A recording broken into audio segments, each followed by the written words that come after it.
lo vi ahí.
Ese paciente. Miren, por ejemplo, este es un simulador de cavidad nasal. Cuando se hacen cirugías de nariz, no solo es suficiente con poner una gasa acá, porque la nariz sangra muchísimo, porque todo ese componente mucoso sangra bastante. Entonces, para absorber la sangre que puede emanarse de una rinoplastia, de una septoplastia o de una cirugía de resección, por ejemplo, del cornetis, hay que introducir dentro de la cavidad nasal unas mechas que tienen el mismo material de la gasa, como ustedes lo pueden ver ahí, pero son como cordones de zapatos, son así de largos, son de anchitos más o menos de 1 centímetro, porque es imposible meter una gasa entera por la nariz, ¿cierto? Entonces hay que meterla de a poquitos para que vaya absorbiendo el sangrado nasal. Siempre son tejidas. Siempre son tejidas, lo que pasa es que a veces las meten dentro de un dedo de guano para que ese látex aísle un poquito pues como el contacto con la mucosa, o se introducen llenas de lubricante. ¿Qué tipo de lubricante? Una crema antibiótica, porque imagínense esa gasa seca pegada a la mucosa, al removerla, eso debe ser, o sea, se viene con todo el mucoso. Es como cuando uno se raspaba de niño en la rodilla y el pantaloncito se le pegaba de la herida, y uno para quitárselo se quitaba el proceso de granulación a la que ya se había dado. Es exactamente lo mismo. Entonces, la pregunta de esta manera es muy buena, porque digamos que acá por efecto de este ejercicio de simulación ven ustedes que la gasa está seca. pero en la vida real, pues en cirugía, hay que impregnarla con una crema antibiótica principalmente. Entonces esas se llaman mechas. Son los elementos de curación pues, que son indispensables para cirugía nasal. Por supuesto el microporo. En cirugía se puede manejar o el microporo blanco o el microporo más cafecito, no importa, cualquiera de los dos, pero en cirugía se maneja estéril. O sea, es el mismo microporo que nos venden en las farmacias, es exactamente lo mismo, solo que en cirugía se somete a un proceso de esterilización, se mete al autoclave de vapor, por ejemplo. Entonces, y se reutiliza, o sea, que uno lo utilizó y se gastó solo un poquito y quedó el rollo completo, eso no se bota, eso vuelve y se esteriliza y no tiene ningún problema. De media pulgada, de 1 pulgada y de 2 pulgadas. Entonces es cuando uno dice el microporo es delgadito, o el ancho o el intermedio. El que es más delgadito va a servir, por supuesto, para zonas muy pequeñas del cuerpo. Por ejemplo, cirugía de nariz, cirugía en párpados, cirugía en rostro, cirugía, no sé, en los dedos de la mano, en el carpo. El microporo, el ancho, que es de 2 pulgadas, es para cubrir heridas de zonas más grandes y heridas más grandes, como por ejemplo las del abdomen, las de la cadera, las de la pelvis, de columna, de tórax.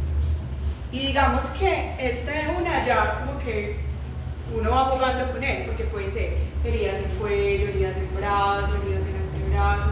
Ahora, si uno necesita de las 3 medidas, pues lo lleva, porque hay pacientes que requerirán diferentes abordajes en un mismo procedimiento. Entonces, igual pues esto para las instituciones es barato, lo que cuesta es más el proceso de esterilización al que hay que someterlo que el producto en sí, pero igual se puede reutilizar. El de la mitad es el de uno, es el que les digo que uno lo utiliza para ir jugando con él como en varias partes, en cuello, en antebrazo, en brazo. Esos serían como los que utilizamos. La cinta adhesiva porosa con marca es más conocida con este nombre, Fixomul Omnifix. Esto todos conocen el contact, con el que borraban de pronto los libros, los cuadernos, que uno le tiene que desprender un papelito para que él pueda aplicar. El Fixomul o el Omnifix, o en términos genéricos la cinta adhesiva porosa, funciona exactamente igual.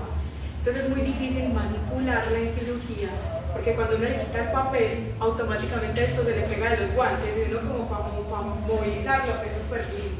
Pero justamente en el taller que vamos a hacer de curación queremos que ustedes paren por eso, que tengan los guantes puestos y que traten de hacer una curación así con ese Fixomul, así se enreda, ¿listo? Para que miren cómo se maneja.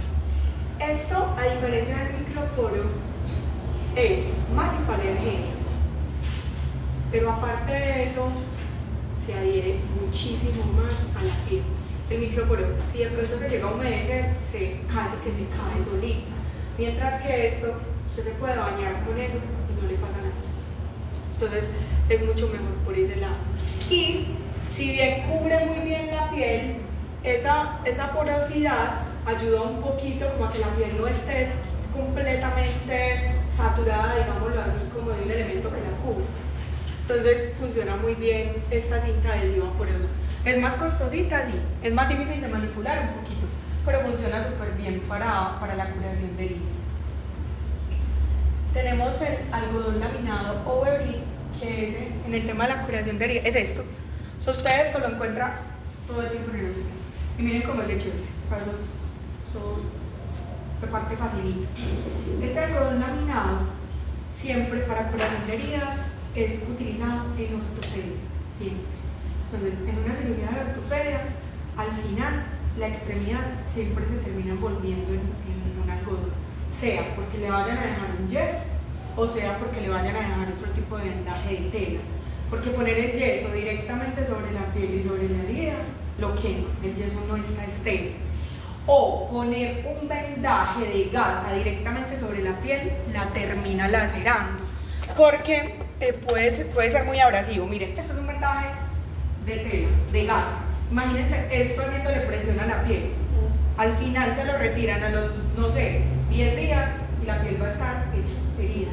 Entonces, el vendaje de algodón lo que ayuda es como amortiguar la curación cuando se interviene un paciente ortopédico.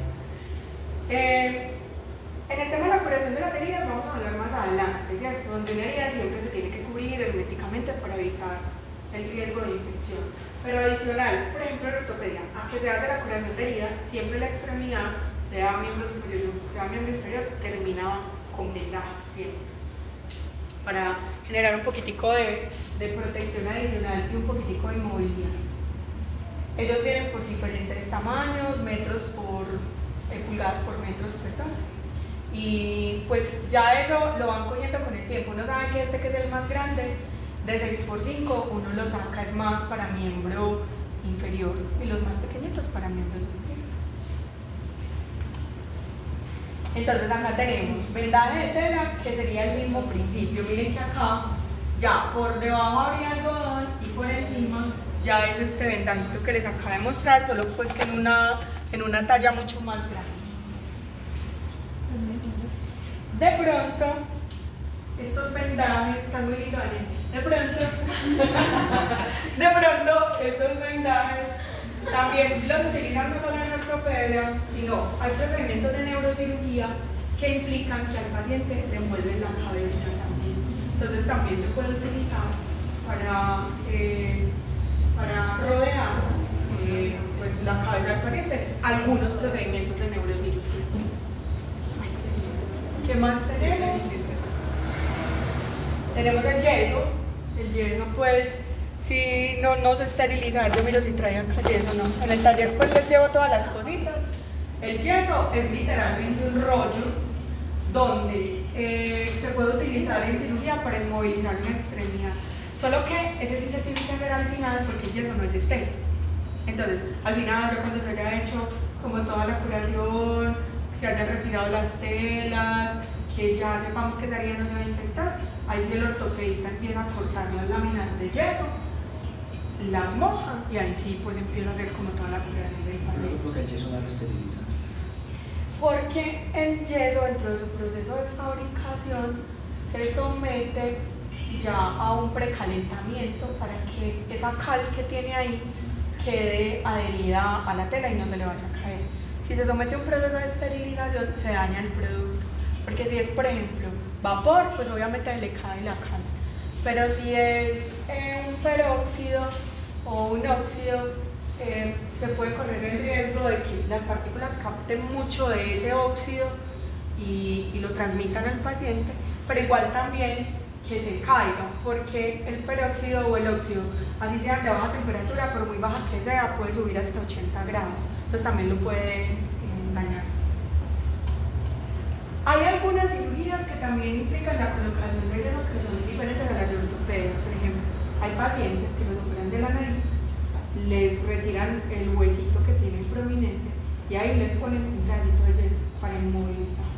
Entonces no es solo para las extremidades, sino que en algunos casos se puede utilizar yeso en cirugía de nariz, aunque esto pues es una práctica un poco menos frecuente, pero les puede tocar.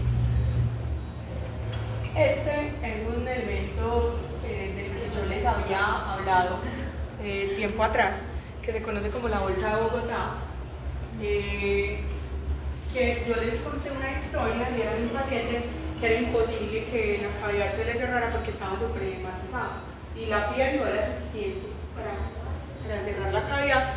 Esto es un paciente con una bolsa de vida. Miren, le pusieron la bolsa para contener ahí pues el abdomen, el contenido abdominal, mientras se desinflamaba, y ya luego lo que sucede es que se la retiras y se procede a suturar.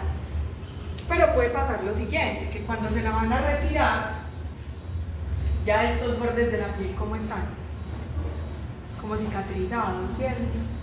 Entonces, cuando se le va a retirar y van a volver a suturar, no se puede suturar, por lo menos en este estado no se puede suturar. ¿Qué hay que hacer? Con el bisturí o con una tijera, cortar esto otra vez y que sangre para que se avive esa piel y que cuando se suture pueda cicatrizar sin ningún problema. Esa bolsa se hace con esto. con sutura. Sí, con sutura, se sutura. Literalmente, se ponen puntos de sutura de nylon o de polipropileno. Y esto va entonces a hacer las veces de... esto va a hacer las veces de pared abdominal pues temporal. Bueno, tenemos las torundas, que las torundas son bolitas de gasa. Bueno, para completar el tema de la bolsa de Viraflex, ¿cómo se hace la curación? Entonces, se sutura la bolsa, eso va a ser como la nueva pared abdominal, y luego uno por encima le pone muchas gasas, muchas gasas, y las va tratando de sostener con micropolito. Ese paciente igual no se va a mover mucho porque va para la UCI. Es un paciente que tiene que quedar en unidad de cuidados intensivos y probablemente someterse a lavados mientras todo va a mejorar. Entonces simplemente se le ponen las gasitas encima. Normalmente es un paciente que está más bien sedadito. Estas bolitas de gasa, que son las que conocemos como torundas, se utilizan en el tema de la curación de herida para procedimientos pues que son como muy especiales. Les voy a poner como el ejemplo más clásico, y es el de una paciente que se le va a hacer una abdominoplastia y que recuerden que cuando toda esa piel excedente se le estira, se le recorta ya el ombliguito, lo pierde, ¿cierto? Porque esta piel va a quedar por acá. Entonces una paciente a la que le hacen un nuevo ombliguito, ¿cierto? Que en teoría, pues la idea es que quede como profundito para que quede lo más natural posible. Entonces, esa torunda se introduce en el ombliguito a presión, se le pone microporo y se deja unos días ahí para que dentro de ese proceso de cicatrización vaya dando esa forma de profundidad que tiene el ombligo. De pronto una torunda también se puede utilizar en el caso de un absceso, cuando se van a drenar abscesos de tipo quirúrgico, que sean abscesos del pie, se puede meter ahí una mecha o una torundita también, porque pues una gasa a veces es demasiado grande para el tipo de incisión que se hace en un absceso. Eso sería como el ejemplo de una torunda. El vendaje elástico también es muy importante, viene por medidas. Es ese que tengo acá. Ah, no, este es de tela. Es este. El vendaje elástico, esto es un resorte. ¿En qué tipo de cirugías? ¿Han oído hablar de varicectomía, safenovaricectomía? Son extracciones o remoción de las varices más la vena safena, que de eso sufrimos mucho los trabajadores de la salud. Entonces hay personas que por estar tanto tiempo de pie se les van dilatando las venas, y por eso es que a uno le recomiendan usar, mientras esté en cirugía, mientras esté en rotaciones, medidas de gradiente, de compresión, para que como uno está de pie y no se puede mover tanto, la sangre es más difícil que se impulse, el retorno venoso es más difícil que se haga. Entonces normalmente lo que termina pasando es que por la dificultad de retornar, las venas se empiezan a dilatar y empiezan a crecer. Entonces cuando uno está en cirugía, uno muchas veces le dicen, pues, manténgase haciendo así, porque con cualquier movimiento de pronto ayuda al retorno, pero uno no se va a mantener así en cirugía. Entonces, cuando a los pacientes se les dilatan esas venas y se les vuelve doloroso, y a veces incluso esa dilatación hace que la piel se sienta como enrojecida, como quemada, cuando le extraen las venas a estos pacientes, sí o sí, hay que hacerles la curación con esto. ¿Por qué? Porque este resorte haría el efecto de lo que hace una media de compresión, que es ayudar al retorno venoso en el posoperatorio. Como es un paciente que ya no tiene, pues sí tiene las venas del sistema profundo, pero no tiene la vena del sistema superficial, entonces ha perdido parte de la capacidad del retorno venoso. Entonces con esto se ayuda a que esa sangre vaya fluyendo mucho más fácil. Obviamente esto tampoco se pone directo sobre la piel, porque como esto es brusquito, puede hacer algún tipo de laceración. Entonces, como les decía ahorita, primero el vendaje de algodón y luego sería el vendaje elástico. Esto les va a tocar fijo pues en sus prácticas del próximo semestre, porque es un procedimiento muy común. Y para finalizar el tema de los elementos de curación y tratamiento de heridas, las cremas antibióticas. Las cremas son muy importantes dependiendo del procedimiento, no es para todos, ¿listo? Pero, pues vamos al ejemplo de las mechas en la nariz. Una mecha seca en nariz, maluca. Si a una mujer le tienen que dejar una gasa en vagina, poniéndole un taponcito, imagínense que se la dejen a uno ahí sin lubricar. Una gasa en el ano, sin lubricar. Al retiro, eso sería súper doloroso. O por ejemplo, un paciente quemado y que uno le ponga un vendaje encima sin lubricación. Peor todavía, porque se le va a quedar pegado. Entonces hay momentos en los que incluso hasta el sentido común nos dice que hay que hacer lubricación. Por eso pasa sobre todo en gasas que van ahí para mucosas, zonas mucosas, y para pacientes quemados. Entonces la curación de un paciente quemado toma un tiempo bastante grande porque hay que impregnar todo el vendaje, absolutamente todo, sin hambre. O sea, no se limiten a usar vaselina o la crema que necesiten para poder envolver a ese paciente y protegerle la pielcita que se le va a empezar a formar. Eso lo van a ver cuando roten en el San Vicente. El San Vicente es una de las instituciones que más trabaja todo el tema de pacientes quemados, de injertos de piel, entonces con seguridad ahí les va a tocar pues como todo el tema de la curación del paciente quemado.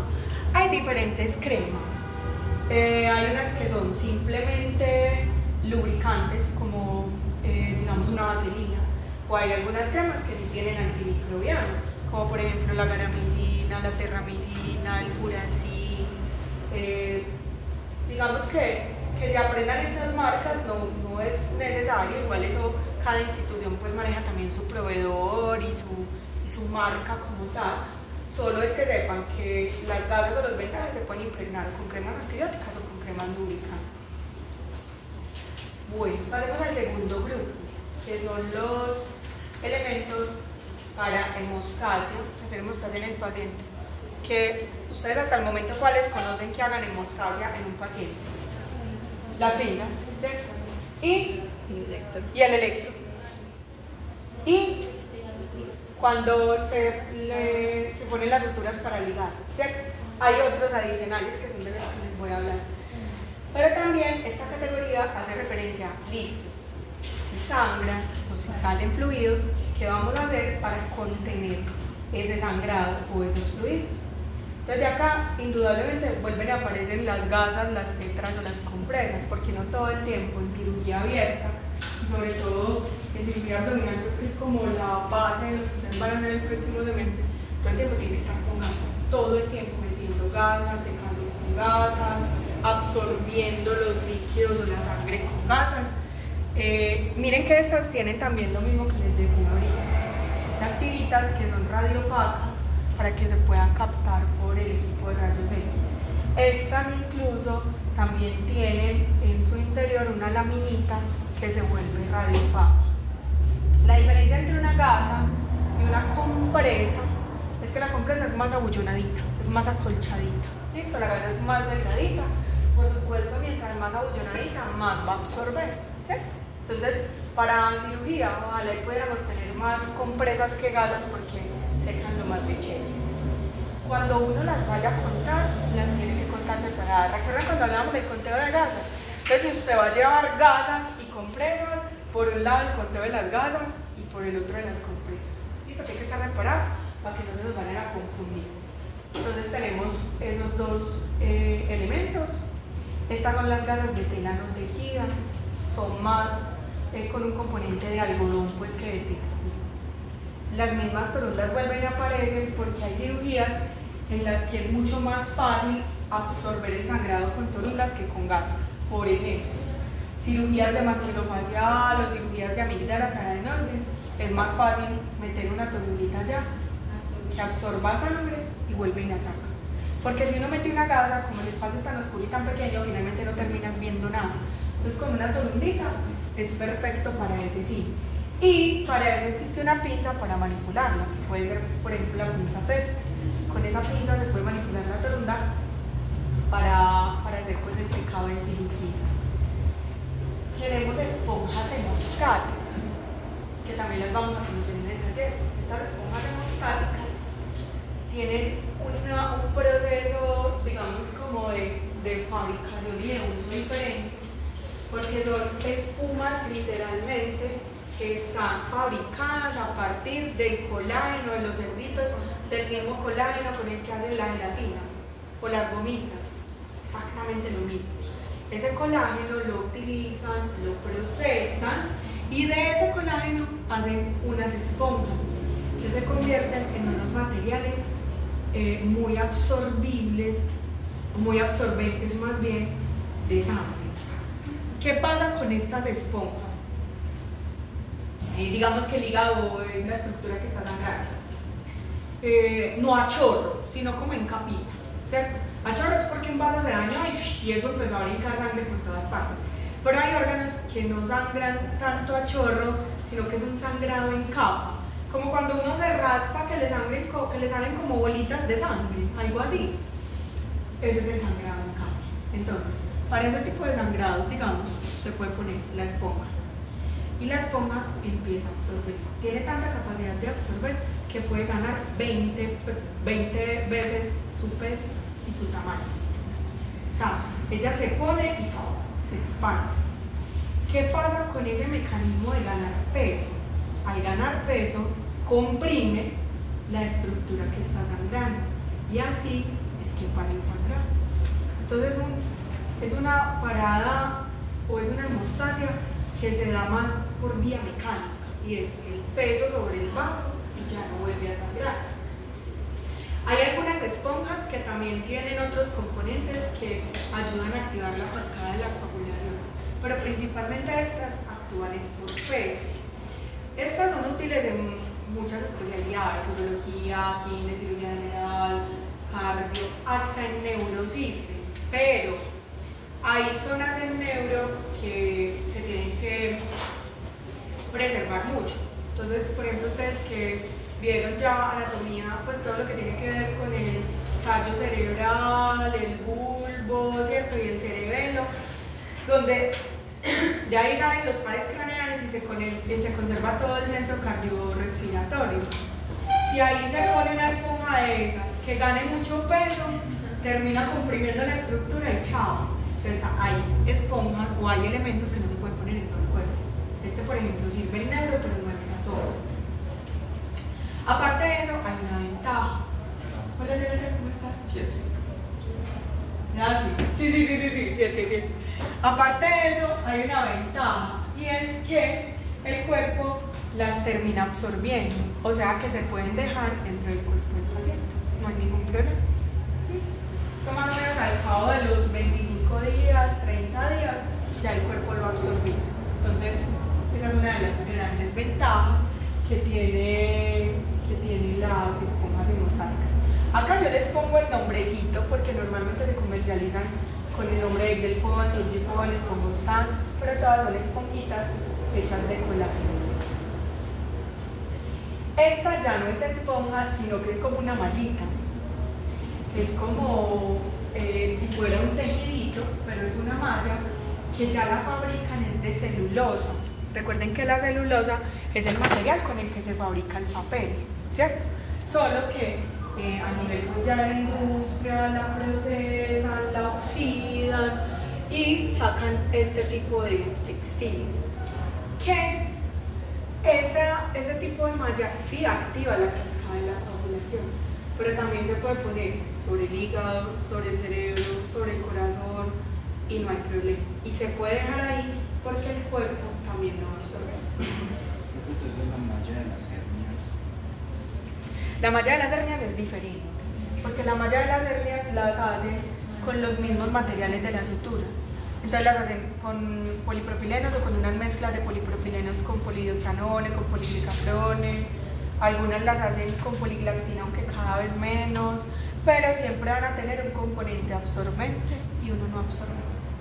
Absorbente y no absorbente. Sí. Pero entonces estas no hacen tanto ese efecto mecánico. Estas, muy bien, Laura, estas hacen el efecto más químico, porque activan la cascada de la coagulación e incluso Miren que acá está la mallita puesta. Por encima de ella se puede seguir haciendo hemostasia con un equipo de electrocirugía, por ejemplo. Y lo chévere es que las dejan ahí. Las dejan ahí y no, pues no se tienen que retirar y el cuerpo las absorbe. Y son muy compatibles pues como con el organismo. La cera para hueso, háganse de cuenta una plastilina. O para los que han usado brackets, la misma cera es muy parecida a la cera que se ponen como para evitar el roce del bracket con el labio, con la parte interna del labio. Esta cerita sirve para poner en algunos huesos cuando están sangrando. Recuerden que el hueso es un órgano hematopoyético, o sea, es un órgano productor de sangre. Y al hueso no se le pone ni una pinza hemostática, el hueso no se liga, el hueso no para el sangrado con un electrobisturí. No. Normalmente el hueso, cuando sangra, hay dos cosas por hacer. Si es una fractura, toca reconstruir esa extremidad para que no siga sangrando. O si es un sangradito más leve, se puede ir taponando con pedacitos de cera. Esta cera lo que hace es ubicarse en las zonas de las cavidades de los huesos, sin taparlo del todo, por supuesto, es algo muy superficial, y eso ayuda a que la sangre no siga saliendo, ¿sí? Que no se siga perdiendo sangre. En realidad esto no es tan biocompatible, porque el material de fabricación es literalmente cera de abejas con vaselina. Literalmente esa es la cera de abejas con vaselina. Entonces esto no es tan compatible. La idea es que cuando se utilice, se impregne el huesito con esa plastilinita, como que se retire el sobrante, solo se deje ahí estrictamente lo necesario y ya. Profe, Sí. digamos si le pone esa cera de hueso y ya después se retira, de pronto no hace como hemostasia el hueso. Es que esa cerita, o sea, es que háganse de cuenta una plastilina. Entonces, como se pone con tanta fuerza y esparciéndose, eso cualquier cosita alcanza a taponar. Entonces, lo único que se retira es como el exceso, porque lo que requería hacer la función ya está ahí metido, ya eso no lo saca nadie, porque queda como en las partes esponjosas del hueso.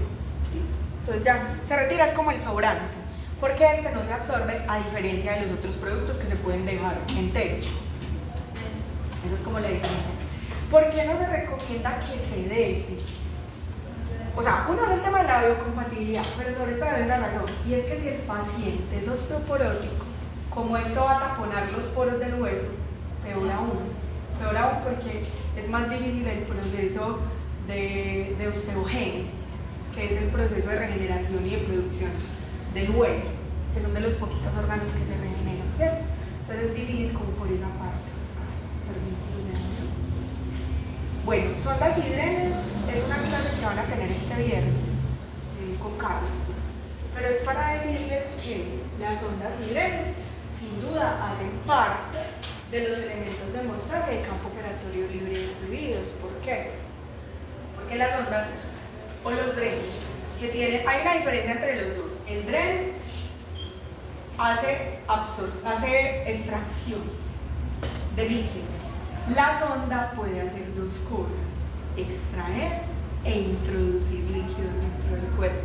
En este caso lo que nos interesa, por lo menos en este ejemplo, es cómo a partir de un dren o de una sonda se empiezan a expulsar o a eliminar los líquidos que quedan en una cavidad.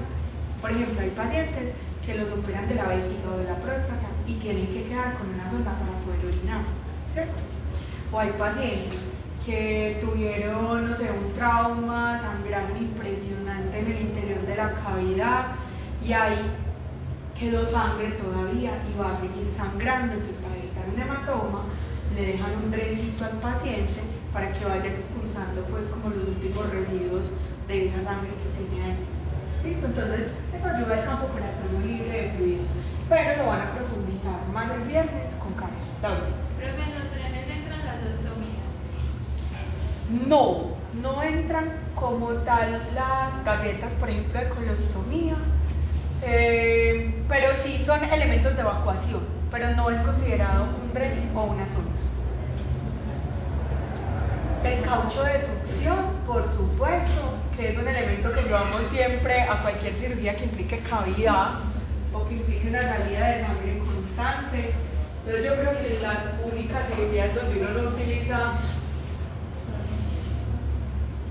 caucho de succión es que uno utiliza caucho de succión para neurocirugía, para cirugía de abdomen, para cirugía de tórax, para columna, para oftalmo no se utiliza, porque los líquidos en oftalmo se secan es con otros elementos que ahorita les voy a mostrar, pero yo creo que casi todo utiliza, bueno, de pronto en ortopedia no se utiliza tanto, pero para cirugías que ingresen a cavidades o que haya profundidad o que uno sepa que va a haber un volumen de sangre considerable que sale, es importante. Entonces el caucho de succión ya saben ustedes que se conecta a la cánula de Jank-Cowell para poder que funcione, o a la cánula de Fraser.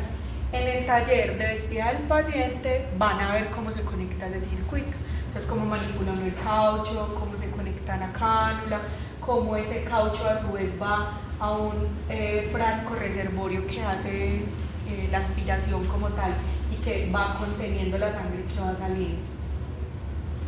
¿Qué otro elemento? Los cotones. Los cotones son laminitas de algodón prensado sostenidos por hilo. Cotones. Yo miro si de pronto en esta cajita había cotones, creo que no. Espera, ahí hice una columnita. Esta cajita no tenía cotones. Bueno, luego igual los van a conocer en el taller. Pero acá es el principio del cotón. Acá uno lo ve muy grande, como todo en una diapositiva, hasta que se encuentra con la vida real. Uno dice, pucha, la Kelly era más pequeña de lo que me imaginé, o la mosquita era más pequeña de lo que me imaginé, ¿cierto? Así es esta laminita. Esta laminita puede medir 1 centímetro por 1 centímetro, 2 centímetros por 2 centímetros, 2 centímetros por 1 centímetro. Hay de diferentes tamaños, pero es muy pequeña. ¿Por qué va pegada de un hilo? Porque resulta que estos elementos son fundamentales para hacer hemostasia en cirugía cerebral. Entonces, esas laminitas de algodón se ponen sobre el cerebro y automáticamente tocan sangre, parece el cerebro. O sea, eso se confunde y uno las tiene que contar. Y hay cirugías de neuro en las que usted se gasta 80 cotones.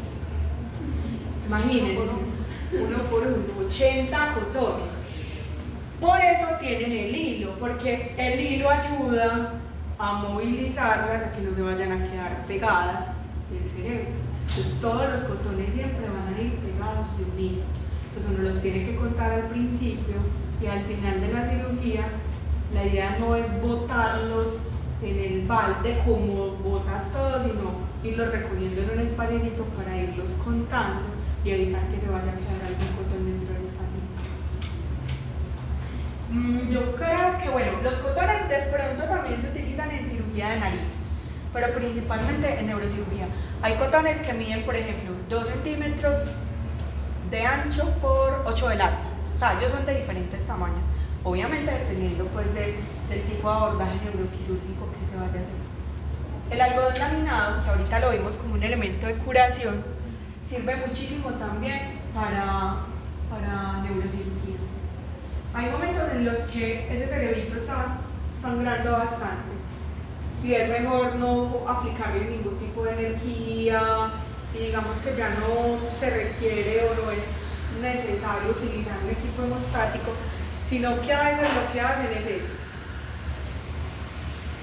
cortar un poquitico de este algodoncito, doblarlo,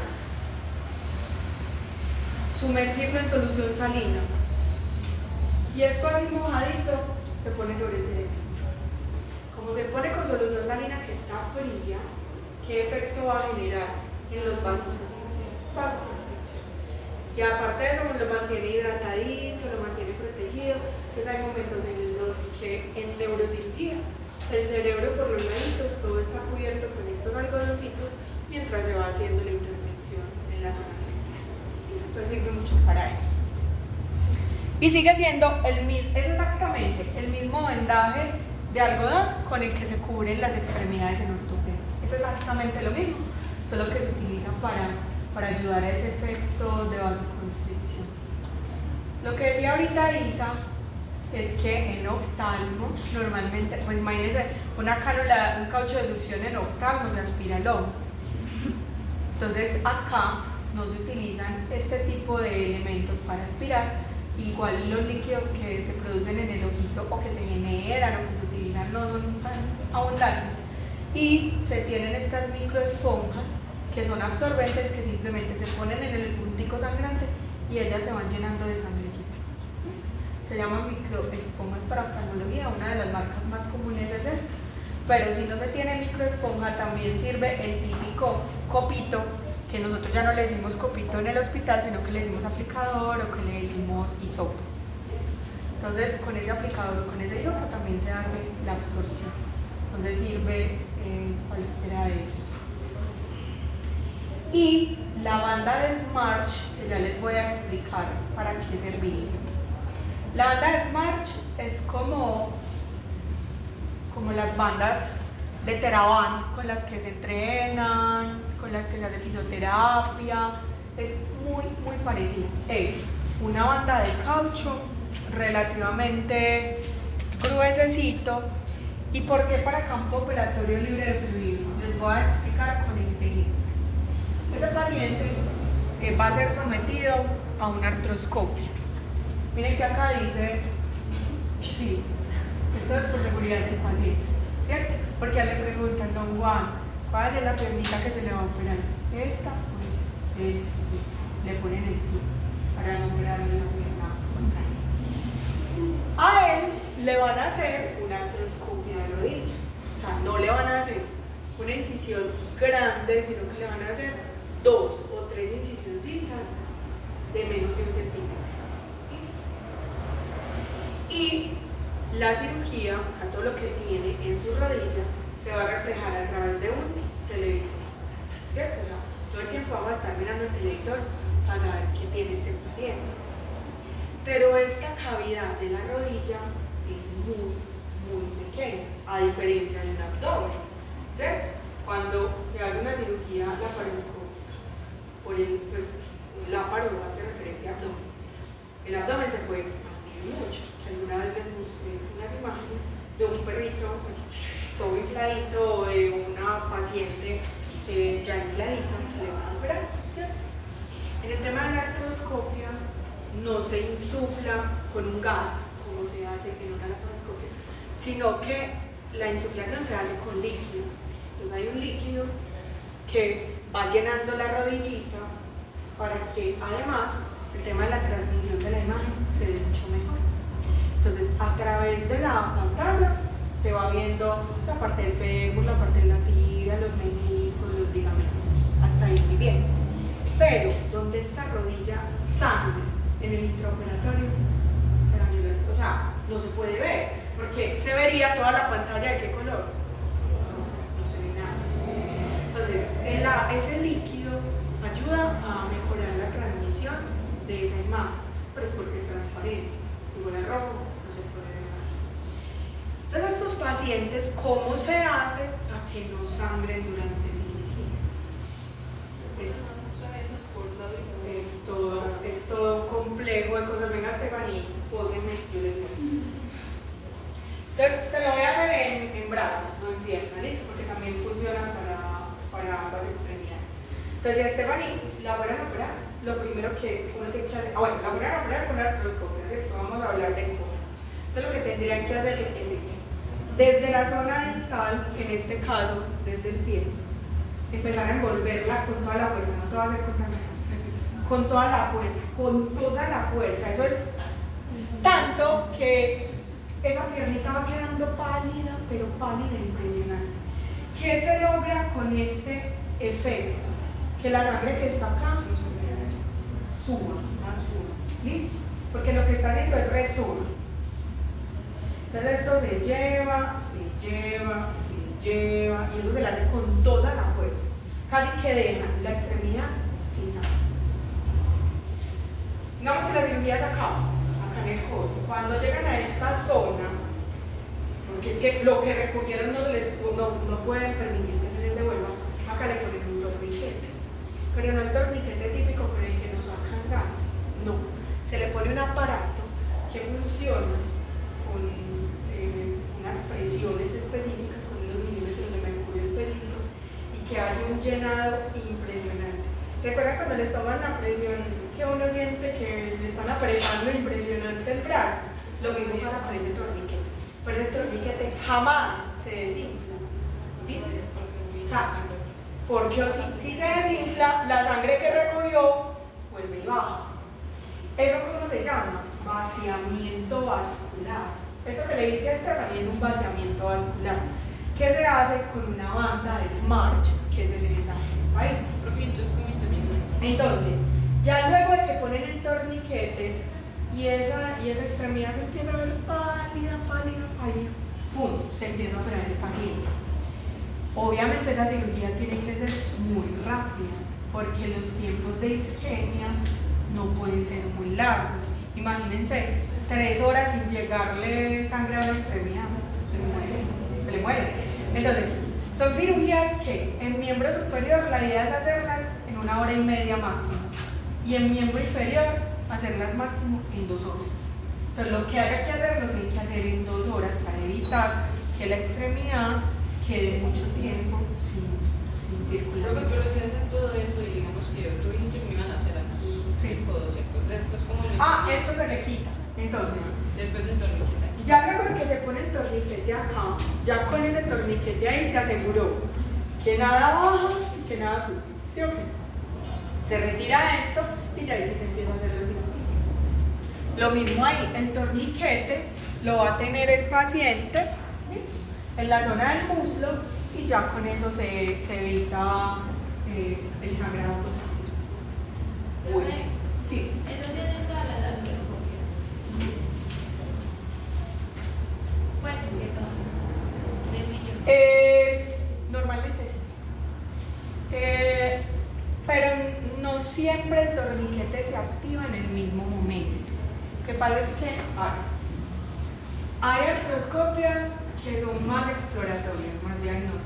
Hay artroscopias, por ejemplo, que son para hacer retiro de meniscos, o hay artroscopias que son para hacer reconstrucción de ligamentos cruzados. Eso depende, porque a veces el ligamento cruzado, el mismo paciente nos da el injerto, o a veces hay reconstrucciones de ligamento cruzado que el injerto se obtiene de un banco de tejidos. Entonces, si son artroscopios donde el mismo injerto lo da el paciente, no se le puede poner torniquete a una porque eso es tiempo perdido. O sea, el tiempo de extracción del injerto, eso lo sacan de por acá o lo sacan de por acá. Si le ponen el torniquete de una vez, se está perdiendo tiempo de isquemia para la cirugía que sí lo requiere. Entonces, normalmente las artroscopias requieren un momento de torniquete, pero no siempre en el mismo momento. O sea, bueno, sí, igual, sí, en el hombro se hace artroscopia, en cadera, en rodilla, se hace artroscopia en la articulación temporomandibular. No, en hombro no se puede poner por torniquete, ahí toca luchar con el sangrado, toca hacer hemostasia de otras maneras.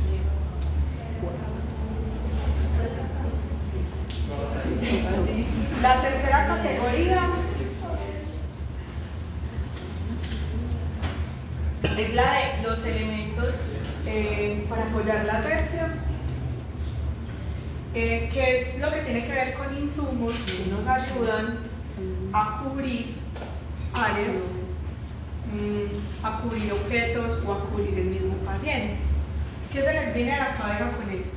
O sea, ustedes, cuando uno va para la cirugía, uno planea su procedimiento, entonces uno pide determinados instrumentos, determinadas suturas acorde al paciente, pero entonces ya sabemos que tenemos que llevar elementos que nos ayuden al campo operatorio libre de fluidos, tenemos que llevar también elementos para la curación del paciente y tenemos que llevar estos que nos apoyan la asepsia. ¿Qué se les ocurriría a ustedes? ¿Qué llevarían? profesionales, ¿qué más? Hay una cosa, es que no me acuerdo cómo se llama, pero es como sábanas para objetos. Sábanas, Pero no se llama así. ¿cuáles serían? Como para cubrir qué? Es para cubrir, por ejemplo, no sé, una basílica. Bueno, un portalámparas para cubrir una cilítica. Los paquetes de ropa vienen con bolsas para impermeabilizar la mesa. No. ¿Qué tiene un paquete de ropa normalmente? Campos, toallas, batas, sábana, campo fenestrado y falta una cosita. El de mayo. El de mayo, ¿sí o qué? Pensemos en que es un paquete de tela tejida, no con los que ustedes practican en simulación, sino de tela tejida. Eso es impermeable. Entonces si le cae, si digamos el talego de mayo está cubriendo la mesa es metálica, no está estéril. Si le cae agua ahí, ¿qué pasa? Sí, bueno. Sí. Pero ¿qué pasa? ¿Qué pasa con la humedad de Los microorganismos. ya se contaminó porque es que eso quedó mojado, traspasó el mugre que tenía la mesa al talego. Para evitar eso, nosotros debemos llevar bolsas plásticas estériles. Esas bolsas ayudan a impermeabilizar, porque no con esas cubre la mesa y luego cubre con el talego. Con baja temperatura. O hay ciclos de la autoclave que se pueden organizar para esterilizar algunos elementos termosensibles, pero normalmente es con baja temperatura. Óxidos de etileno. Profe, el cosito, ¿cómo es que se llama? El cosito de anestesia, que uno siempre le preguntaba. Si el arco de anestesia solamente sirve para que el paciente no se vea. Ah, para que no haga, pues para que no dé miedo. Pues para que no se asuste. Para que no se asome a ver lo que le están haciendo. Porque cuando están con anestesia raquídea, que es algo de lo que vamos a hablar la próxima semana, el paciente puede que no esté sedado. Entonces levanta, manda la mano y puede contaminar el campo operatorio. Sí, pero les voy a contar una historia. Ese día de esa clase les voy a contar una historia de alguien que burló el arco de anestesia. Mira la cielítica y yo todavía. Y me dijo la técnica.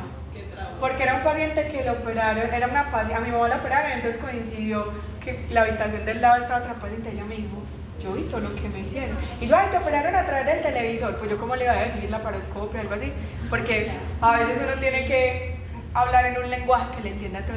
Yo, lo operaron a través de un televisor. No, y me contó toda la cirugía, pero esa historia se las cuento en estos días.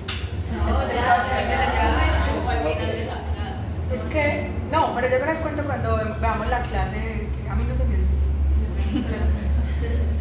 Bueno, entonces miren, estos que son protectores de mesas, que son bolsas, se pueden llamar como cauchos, plásticos, bolsas, son para impermeabilizar la mesa y puede ser cualquier cosa de estas, puede ser hasta una bolsa roja, lo importante es que sea un plástico que se ponga, por ejemplo, debajo del talego de la mesa de mano. O puede ser también para cubrir el paciente, porque si es de tela tejida, volvemos a lo mismo, le cae agüita al paciente, le cae solución y todo esto se contamina.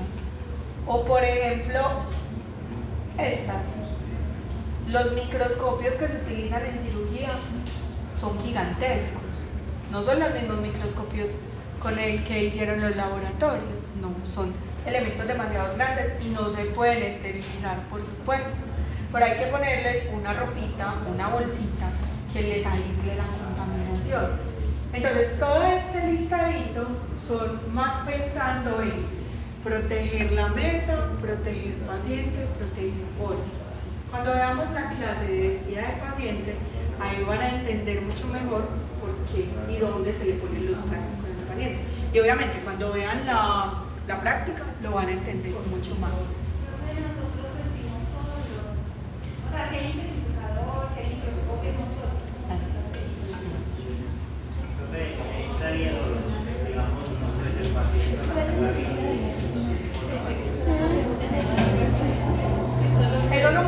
manipulación y extracción de tejidos, más que para hacerlo, porque facilitan el retiro, pues. Pero hay otras bolsas mejores que los preservativos, solo que son más caros. Sí, uno lo viste todo malo, o sea, uno viste el microscopio, uno viste el intensificador, entonces uno con este momento tiene que entrar con mucho tiempo. La vestida de microscopio tiene una técnica, eso todavía no lo vamos a ver, porque ustedes probablemente no han terminado tantas cirugías con microscopio. Pero si tienen clase conmigo en quinto, yo doy otorrino, ahí yo les hago un taller de simulación de vestida de microscopio. Todos y cada uno lo tienen que hacer, aprender a vestir, aprender a manipular la bolsa, aprender a manipular los cauchos. Uno viste solo el paciente, a veces más. A veces cuando es uno solo con el cirujano, y el cirujano se está demorando en entrar, entonces uno aprovecha y viste el paciente para que cuando él llegue ya esté todo listo y no sea sino empezar cirugía. Entonces es muy variable, dependiendo también del tipo de cirugía. También uno en cirugía puede utilizar delantales plásticos. Yo alguna vez les dije que hay procedimientos que sangran tanto que es bueno llevar como ropa interior de cambio, porque a veces se puede ensuciar uno por completo. Yo les había mencionado, por ejemplo, un aneurisma roto, eso sangre impresionante, un estallido de hígado, cuando se abre el abdomen es una piscina de sangre y eso vuela por todas partes. Cuando se trabaja con cirugía artroscópica, donde el líquido es el medio para que se vea bien la imagen. De hecho, en cirugía artroscópica uno se pone esas boticas machitas, esas de campo. En muchos servicios quirúrgicos hay botas machitas que uno se las pone para poder entrar a las artroscopias porque eso sale agua por todas partes. Entonces, los delantales vienen estériles, ¿cierto? Uno se los puede poner o antes de ponerse la bata, o sea, por debajo de la bata estéril o por encima de la bata estéril, como usted lo quiera hacer. Usted mismo se lo pone, solo que tiene que tener mucho cuidado que no se contamine acá cuando se lo esté poniendo pues, por la cabeza, pero el resto es fácil de manipular. Bueno, esto será un delantal.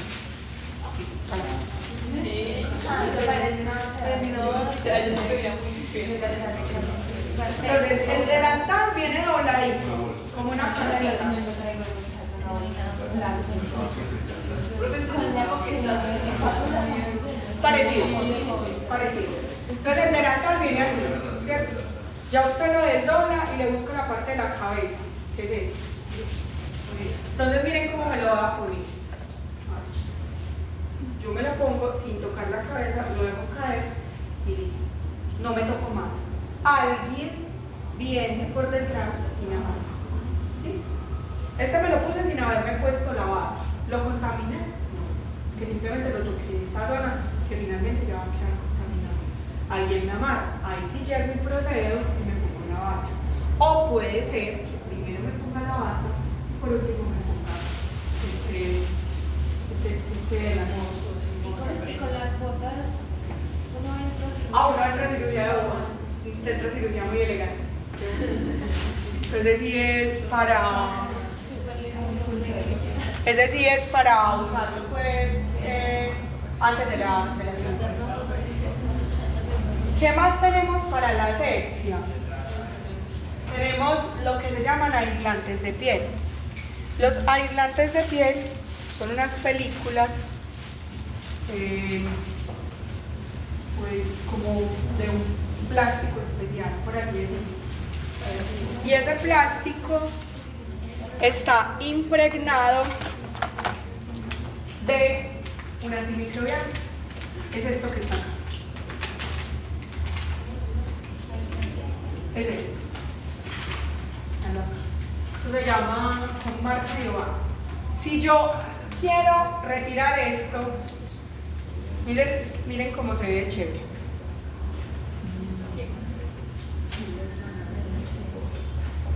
Y esto pega, esto se adhiere a la piel. ¿Y esto por qué está amarillo? Porque está impregnado de yodo. ¿Ah?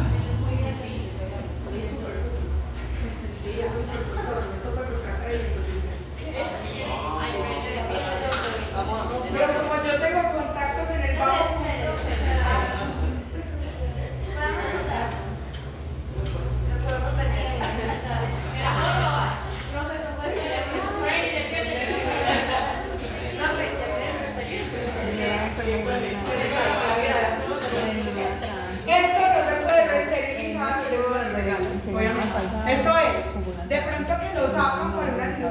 por algún motivo tuvieron que cancelar sobre un pedazo, y entonces yo como pido de todo. Yo siempre escribo, ay, venga para mis estudiantes, de mis cositas, entonces por eso es que les puedo traer a los talleres este tipo de cosas. Entonces, para ese día les voy a traer más de estos para que los tomen. ¿Qué pasa? No, se los ponemos a alguien y lo cortamos. Ah, también.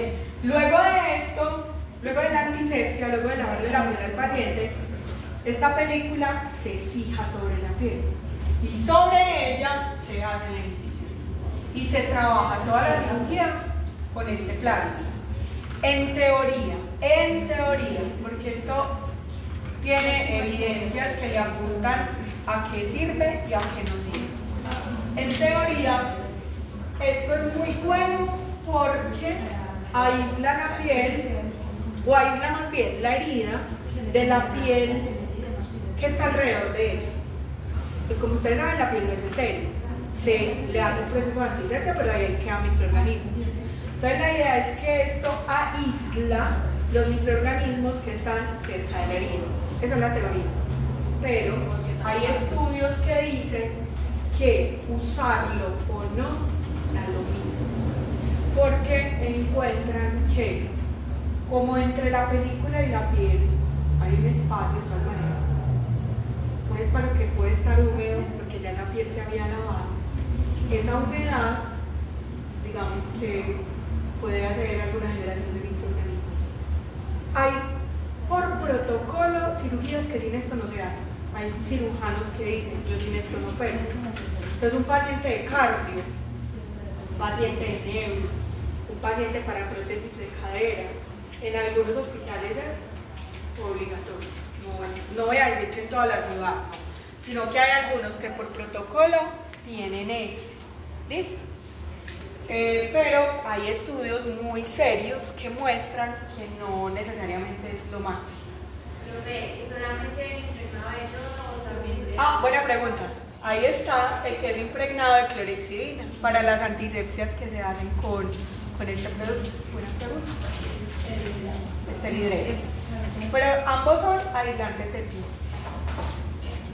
Bueno, ¿qué más tenemos? Las estoquinetas son como una media, donde, digamos, en cirugías de extremidades, para que el pie no quede ahí volando, le ponen como esa mediecita y antes de operar le hacen un huequito a la media. ¿Eso no es lo que tenía Sí, parecido.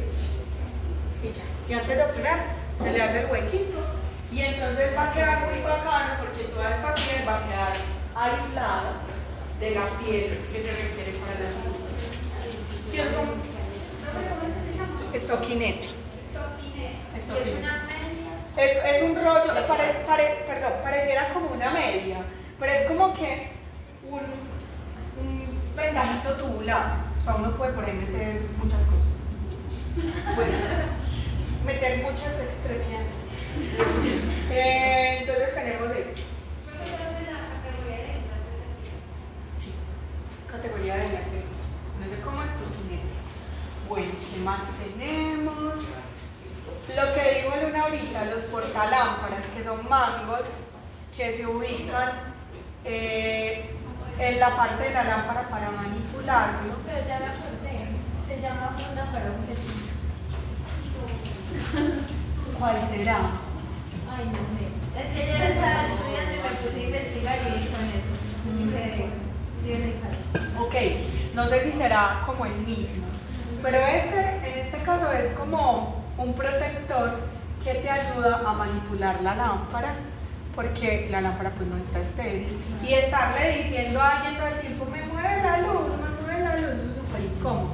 Además, quienes saben qué tipo de iluminación necesitan los que están aquí.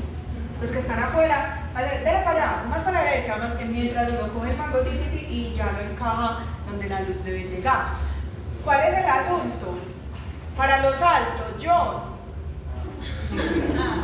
que si uno no tiene cuidado, le da con la cabeza al mango, ¿cierto? Entonces hay que tener ese cuidado ahí.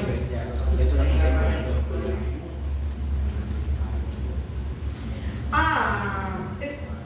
Pero lo que pasa es que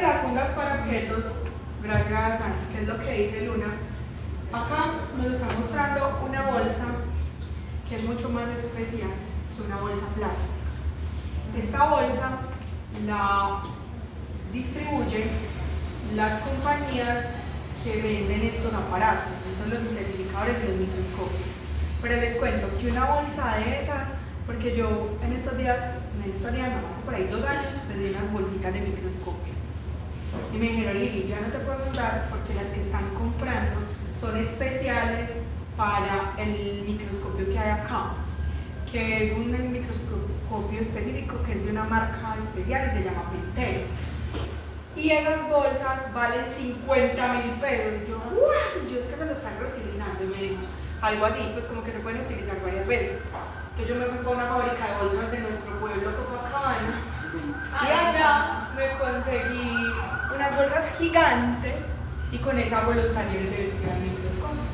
Entonces con esa es el mismo efecto, porque en muchas instituciones se utiliza bolsa normal. Entonces con esa hago los talleres. Pero la funda de objetos es eso, es una bolsa que es mucho más especial para vestir los microscopios.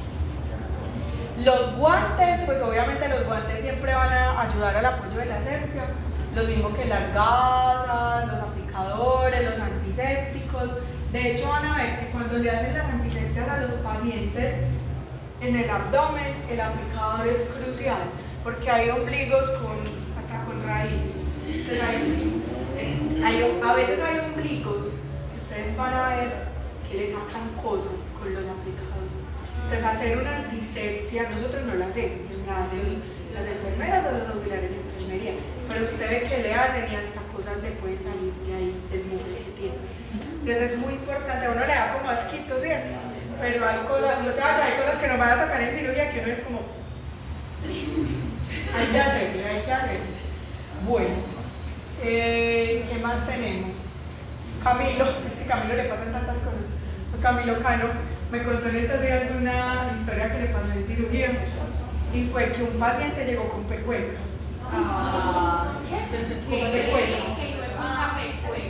Pero que era una pecueca tan horrible que le tuvieron que poner fundas de mayo en los pies y echarle algo. Él me dijo, Lili, hubo que utilizar una sustancia química e impregnar la funda de mayo en esa sustancia química que no me acuerdo cuál fue porque nadie se acordaba. Imagínate cómo sería.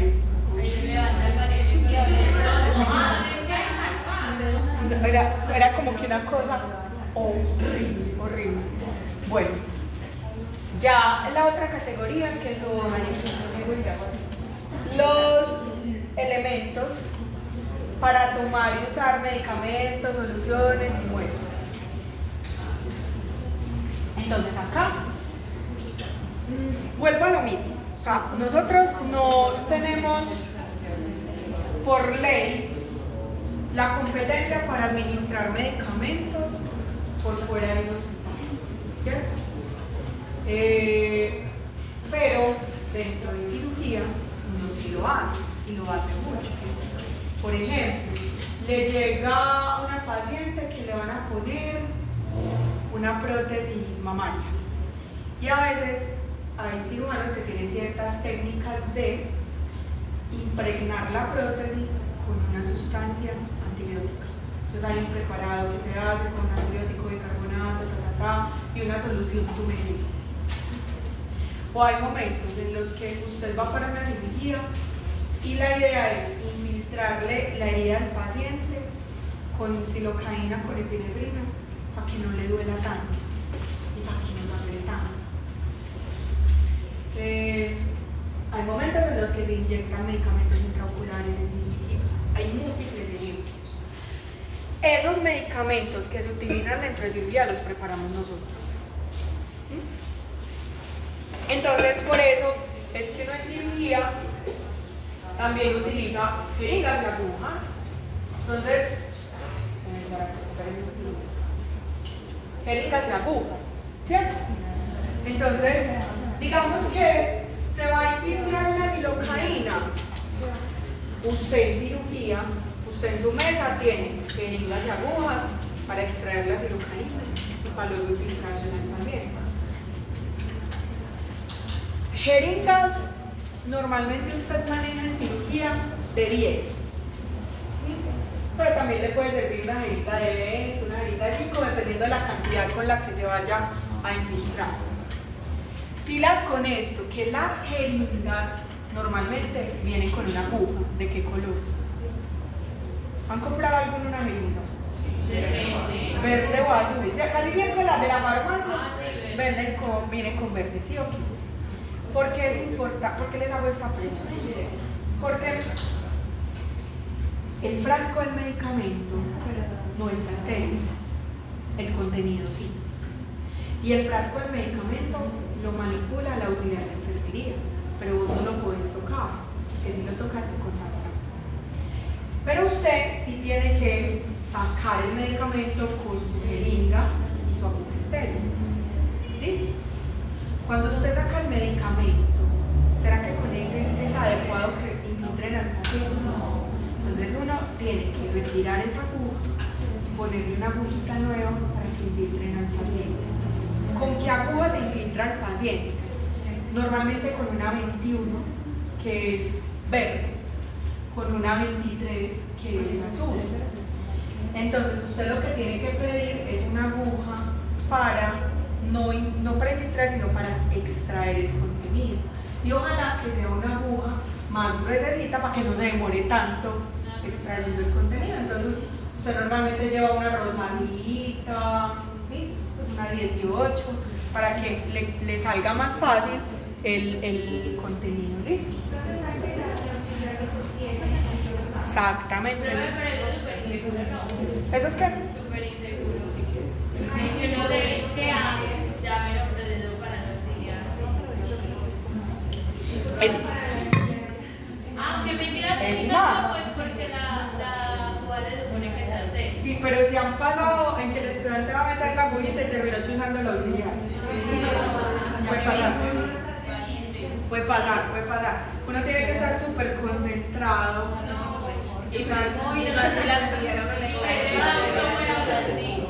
Entonces, pues, sí. pero en el taller que vamos a hacer lo pueden practicar, porque ahí van a tener frasquitos de medicamentos y van a tener agujas. No te gusta desangrado. Bueno, Una pregunta, pero no hay como una forma de ya haber preparado el medicamento y no hacer eso pleno cirugía. no. Hay que hacerlo en ese momento. Bueno. Venocat. ¿Qué son los Venocat? Los que nos canalizan. También se conocen como hielo. Pues cuando uno lo canaliza, lo chuzan con una cosa de esta. Luego le retiran la aguja, pero miren que esto tiene un componente polimérico, como un plastiquito. A uno lo que le dejan por dentro es el plástico, no la aguja. Sí, es un polímero. El Venocat sirve mucho en cirugía, la parte polimérica para lavar. Entonces, por ejemplo, para lavar el ojito, uno le conecta un plastiquito de eso y lava el ojito. O digamos que están haciendo una remoción de una porción de hueso acá, con una pieza, uno con eso gotea solución salina, porque el hueso se calienta, y si el hueso se calienta se muere. Pero si usted le echa agüita de a poquitos, el hueso no se va calentando. Entonces, este aparatico sirve mucho para, digamos, aplicar, no de forma inyectada, solución salina para irrigar.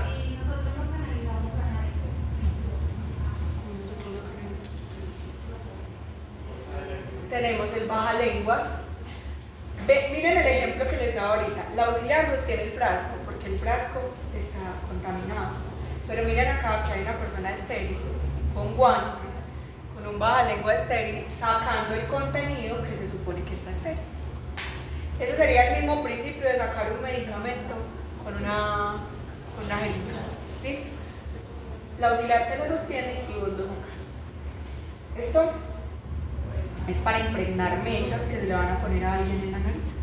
Y esto es una crema muy costosa que se llama Puracil. Bueno, ¿qué más tenemos? Tenemos el equipo de Enocrisis con el que canalizan a los pacientes. A nosotros nos sirve mucho A veces también cuando se está irrigando, a veces hay que irrigar tanto que llenar las jeringas para irrigar pues maluco, entonces más bien uno de una vez se lleva una bolsa de solución salina, le conecta un equipo de nuclisis y por esta manguerita empieza a irrigar todo el tiempo. Esto también se puede hacer como para facilitar la vida, para graduar el goteo como lo necesitamos. También vos tenés riñoneras y tazones metálicos todo el tiempo para poder, digamos, como ir depositando muestras, órganos, soluciones, los medicamentos y demás. La septogeringa, que también la van a conocer en el taller, es un elemento que se utiliza para cargarlo de solución salina y lavar a chorro una cavidad, una extremidad o lo que se quiera. Septogeringa. ¿Esto cómo funciona?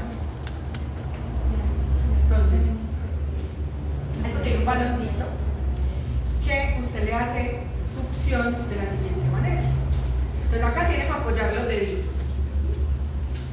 Y cuando usted le hunde el baloncito y lo pone sobre la riñonera que tiene puro líquido, automáticamente usted lo suelta. Acá no está llenando de nada, por supuesto. Pero cuando usted lo suelta, él se empieza a llenar. Y vuelve y le hace más presión, y eso tiene capacidad de albergar más o menos 100 junto con este balón. Entonces aguanta. Y con eso se lava. Entonces este aparato, una septogeringa que es muy útil pues en la mayoría de procedimientos.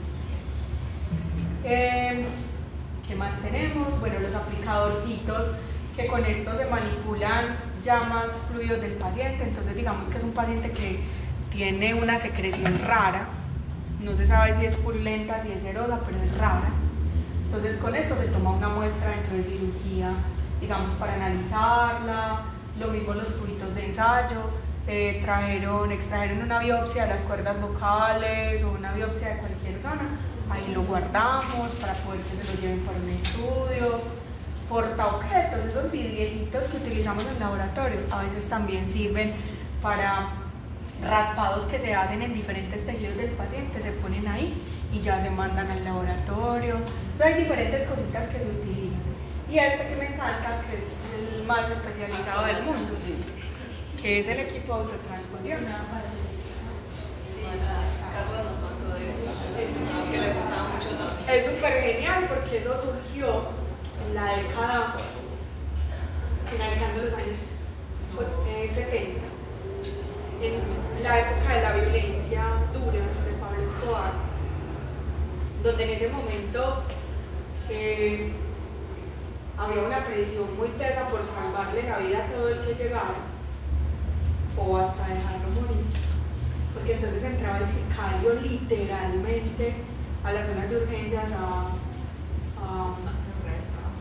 digamos, amenazar a la enfermera o al médico de decirle lo tenés que salvar, pero por otro lado se entraban a amenazar para decirle si lo salvaste mate. Entonces fue una época muy tesa que tuvo que vivir el personal de salud de la ciudad. Sí habían bancos de sangre, pero no había una cultura de la donación. Sí es difícil ahora, miren que tienen que salir en los carros para los pueblos, para todas partes, aquí no donen. Y digamos que, pues claro, cuánto herido llegaba, cuánto bombardeado, cuánto abaleado, había que ponerle sangre, ¿cierto? Pero hay pacientes en los que no eran, digamos, no eran víctimas de la violencia, sino de algún tipo de trauma, accidente, y en esos eventos es en los que puede ser útil el equipo de autotransfusión.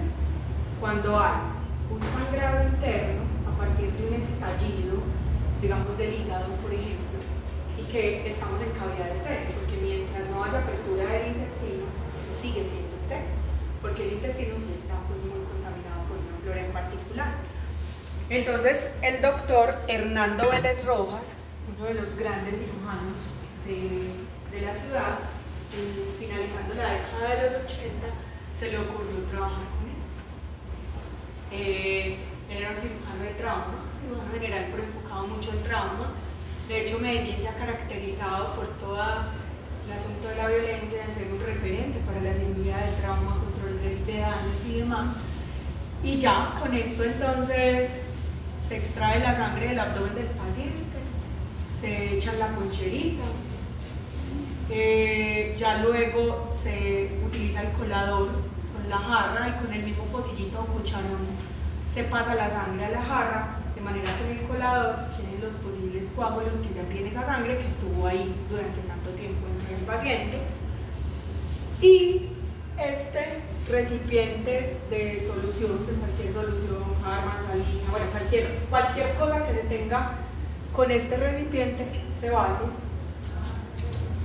y a esto se le abre un hueco en la parte superior. Este es un contenedor rígido y con esta jarrita se llena este contenedor, se pone en el equipo, en el atril, y ya el auxiliar lo conecta y el paciente ya está canalizado y eso ya.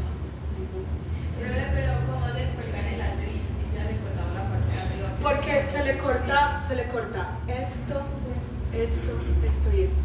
Solo se le corta la pared anterior, eso, la pared anterior superior. Eso, porque ella viene como anguladito. Entonces se le corta esta partecita y ya el resto se le deja para colgar en el atril. El equipo autotransfusión. Así, tal cual. Eso lo describieron en libros, ese modelo se lo llevaron para muchos países, de escasos recursos por supuesto, porque existen máquinas de autotransfusión, que las tenemos en la ciudad, pues, o sea, esto no es nuevo. De hecho, en Policlínica compraron una máquina de autotransfusión hace muchos años y preferían seguir usando la ponchera con porque esa máquina era muy lenta. Existen equipos ya especializados, por ejemplo, si ustedes van a entrar a una cirugía hepatobiliar, trasplante hepático, existe una máquina que se llama el Cell Saver, que aspira sangre, la pasa por un circuito, por un reservorio, la centrifuga, le quita los coágulos, y vuelven y la meten al paciente. Esos son equipos especializados y se usan mucho. Se usan en el León 3, en el Pablo de las Américas, en el General, en Río Negro, se usan demasiado. Solo que este equipo de autotransfusión en una situación de trauma, en una situación emergente, le salva la vida a un paciente. De hecho, me acuerdo mucho de una estudiante que ya se graduó hace rato, fue en 2019, Andrea Cardona. Ella estaba rotando en un hospital en el Hospital La María, allí en Castilla. Ella me dijo, Lili, le salvamos la vida a un paciente con lo que me enseñaste el equipo de autotransfusión. Y yo como, bueno, porque yo me conseguí una ponchera, un colador, unas cositas. Entonces, ella preguntó, llegó un paciente vuelto mierda, no había sangre, y ella preguntó que si había equipo de autotransfusión. Y le dije, ¿qué? ¿Y qué es eso? Sí, ese que es una ponchera, y se lo llevaron para cirugía. Creo que hasta estaba vencido de la fecha de esterilidad, porque eso no lo usaban hace rato. Pero con eso le pudieron recuperar la sangre del paciente y se la pusieron. Entonces fue bastante interesante esa historia, a mí me gusta mucho. De hecho, hoy que estaba haciendo el recorrido histórico en el San Vicente con los estudiantes de medicina, entramos a un salón que tiene una galería de fotos históricas y ahí está Hernando Vélez Rojas. Profe, Sí. ¿qué tan fácil es conseguir un colador en un servicio hospitalario? No, sino que es que yo no sé, probablemente en el servicio de cafetería, algo se les puede haber ocurrido. O de pronto, ¿cómo? No lo esterilizaron entonces. Sí, o puede que la primera prueba la hayan hecho con una gasa y lo perfeccionaron, ¿cierto? La primera colada de la sangre la hicieron con una gasa extendida y lo hayan perfeccionado. Pero ya luego pues el equipo, como lo empezaron a usar, fue con la gasa. Profe, ¿y esos equipos de diálisis no cuentan también como equipos de autotransfusión? No, porque es que el equipo de diálisis actúa más como un filtro, ¿cierto? Como un elemento que elimina las toxinas que el riñón no puede filtrar, ¿cierto? Entonces, no tanto de autotransfusión, sino más de limpieza de la sangre, pero es una limpieza, pues obviamente que genera un retorno, como la máquina de circulación extracorpórea, donde la sangre pasa por la máquina todo el tiempo y la devuelve al cuerpo sin pasar por el corazón, ¿cierto? Entonces no es tanto autotransfusión, sino como, ese es para oxigenación, el otro es para eliminación de toxinas.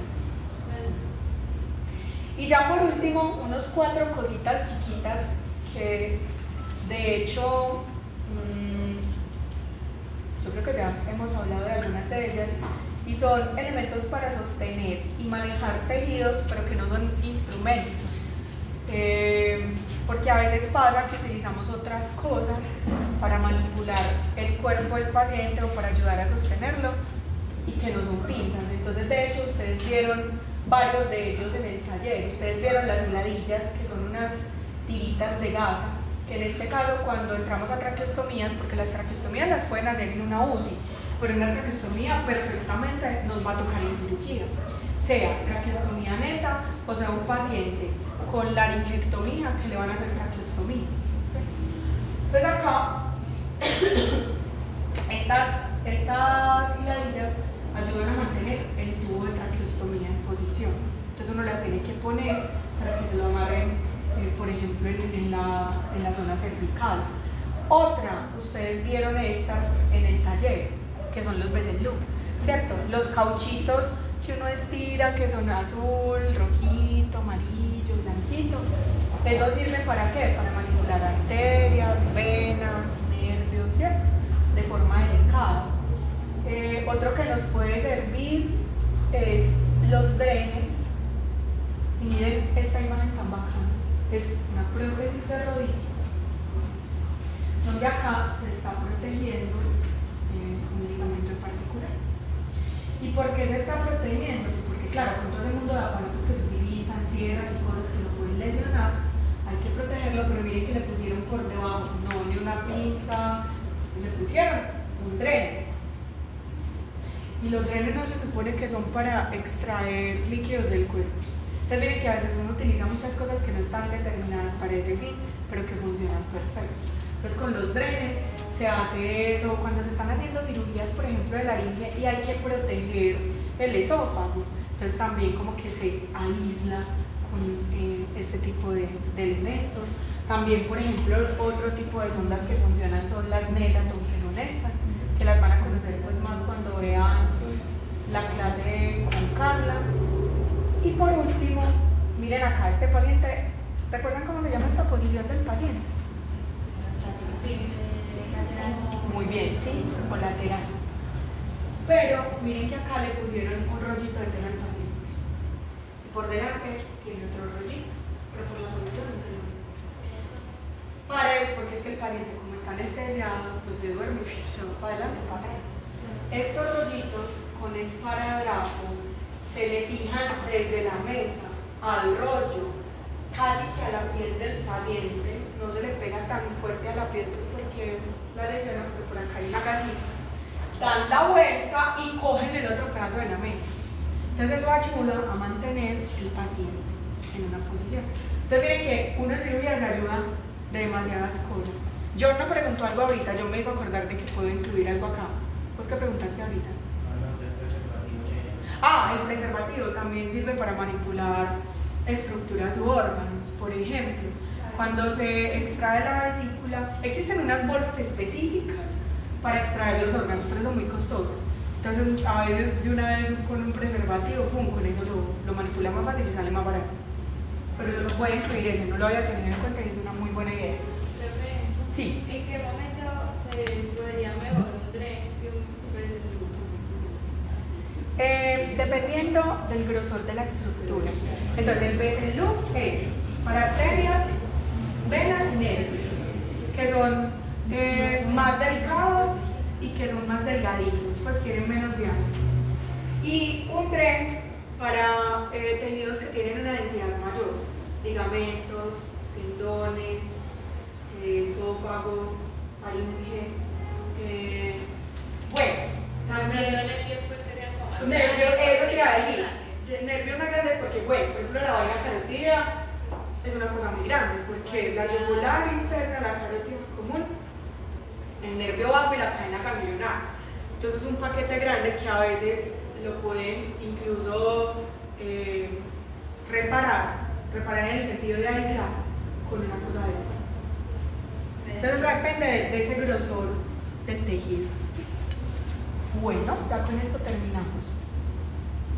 Entonces los dispositivos los van a conocer en el taller, no recuerdo cuándo es para drama.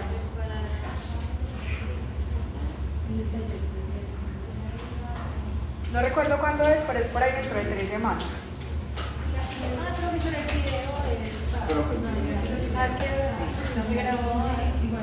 El video Sí, que el fue sábado. video. Sobre mi caño grabado. Pero ya. Lavar